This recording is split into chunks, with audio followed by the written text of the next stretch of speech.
Hi ಸ್ನೇಹಿತರೆ, RJ TV Kannada channel ವೀಕ್ಷಕರೆಲ್ಲರಿಗೂ ನಮಸ್ಕಾರ. ಈ ವಿಡಿಯೋದಲ್ಲಿ LIC ನ್ಯೂ ಜೀವನ್ ಶಾಂತಿ ಪಾಲಿಸಿ ಮತ್ತು ಜೀವನ್ ಅಕ್ಷಯ್ 7 ಪಾಲಿಸಿ ಬಗ್ಗೆ ತಿಳ್ಕೊಳ್ಳೋಣ.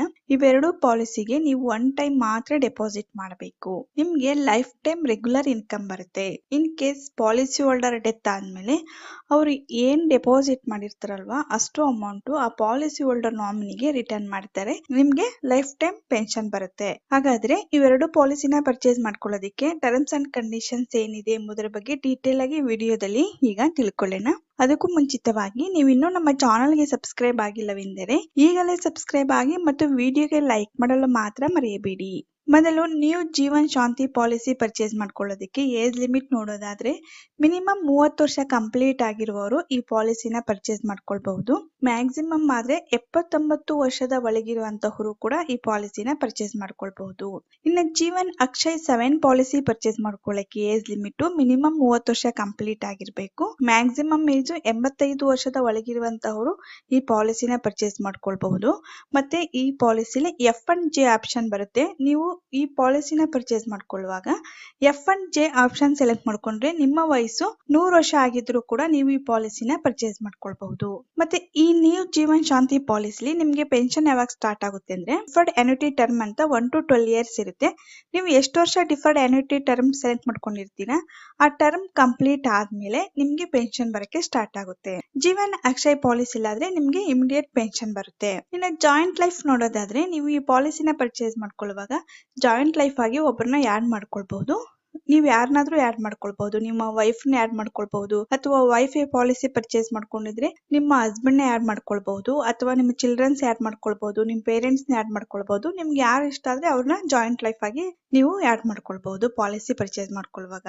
ಇನ್ನು ಇವೆರಡು ಪಾಲಿಸಿಗಳಲ್ಲಿ ಲೋನ್ ಫೆಸಿಲಿಟಿ ನೋಡೋದಾದ್ರೆ ನೀವು ಈ ಪಾಲಿಸಿ ಪರ್ಚೇಸ್ ಮಾಡಿ ಆಫ್ಟರ್ 3 ಮಂತ್ಸ್ ಆದ್ಮೇಲೆ ಲೋನ್ಗೆ ಅಪ್ಲೈ ಮಾಡಿ ಲೋನ್ ಕೂಡ ತೆಗೆದುಕೊಳ್ಬಹುದು.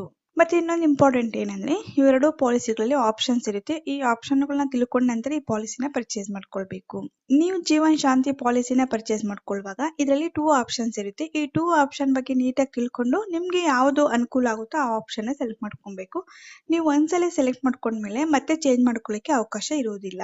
ಇನ್ನು ಜೀವನ್ ಅಕ್ಷಯ್ 7 ಪಾಲಿಸಿ ಆದ್ರೆ ಇದರಲ್ಲಿ 10 ಆಪ್ಷನ್ಸ್ ಇರುತ್ತೆ. ಈ 10 ಆಪ್ಷನ್ ಅಲ್ಲಿ ನಿಮ್ಗೆ ಯಾವ್ದು ಹೆಚ್ಚಾಗಿ ಲಾಭ ಬರುತ್ತೆ ಅಂತ ಆಪ್ಷನ್ ನೀವು ಸೆಲೆಕ್ಟ್ ಮಾಡ್ಕೊಳ್ಬೇಕು. ಇವೆರಡು ಪಾಲಿಸಿ ಬಗ್ಗೆ ನಾನು ಡೀಟೇಲ್ ಆಗಿ ನಮ್ಮ ಚಾನಲ್ ಅಲ್ಲಿ ವಿಡಿಯೋಸ್ ಅಪ್ಲೋಡ್ ಮಾಡಿದೀವಿ. ಈ ಆಪ್ಷನ್ಗಳ ಬಗ್ಗೆ ಕೂಡ ಡೀಟೇಲ್ ಆಗಿ ಎಕ್ಸ್ಪ್ಲೇನ್ ಮಾಡಿದೀವಿ.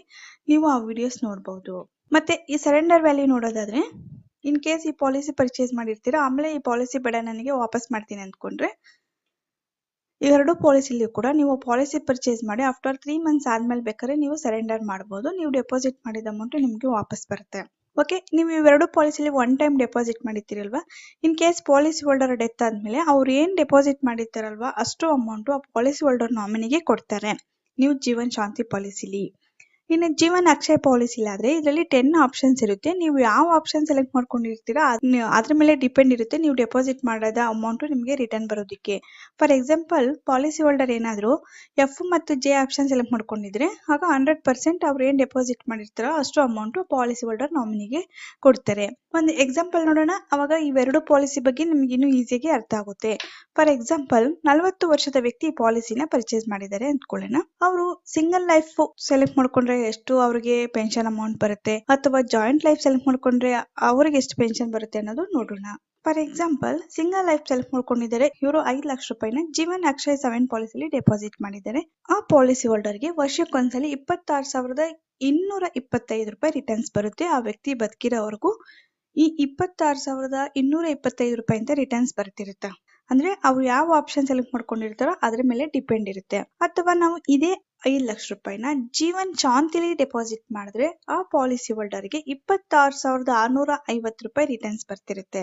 ಅಥವಾ ನಾವು 10 ಲಕ್ಷ ರೂಪಾಯಿ ಜೀವನ್ ಅಕ್ಷಯ್ 7 ಅಲ್ಲಿ ಪರ್ಚೇಸ್ ಮಾಡಿದ್ರೆ ವರ್ಷಕ್ಕೊಂದ್ಸಲಿ ಆ ಪಾಲಿಸಿ ಹೋಲ್ಡರ್ಗೆ 53,050 ರೂಪಾಯಿ ರಿಟರ್ನ್ಸ್ ಬರುತ್ತೆ.